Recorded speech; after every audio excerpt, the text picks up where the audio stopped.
Hoje eu vou fazer uma brincadeira com os meninos, que os meninos não podem falar. Não, sim, aham. Ok. E aí, quem ganhar, vai ganhar esse monte de moeda pro cofrinho deles.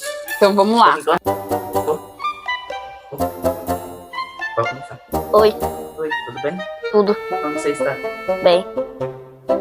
O que você gosta de fazer? Jogar Jogar o quê?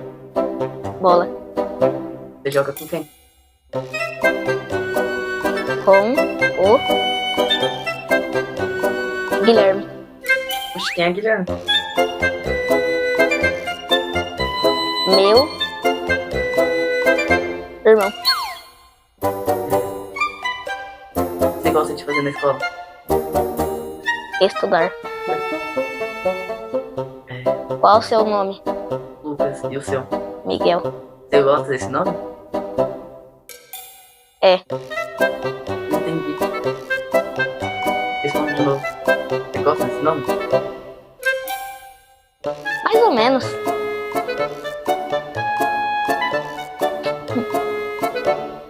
Responde?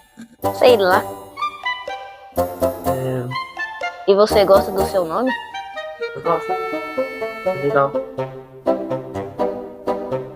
Qual a sua comida preferida? Estrogonofe, é a sua.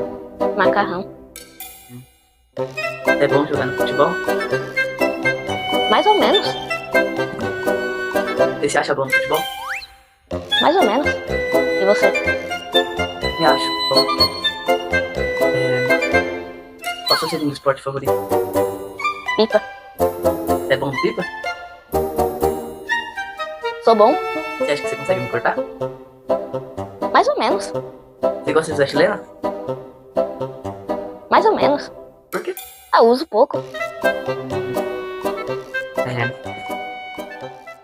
Vamos soltar a pipa amanhã? Nós dois? Quero nada. It's a free flow, a free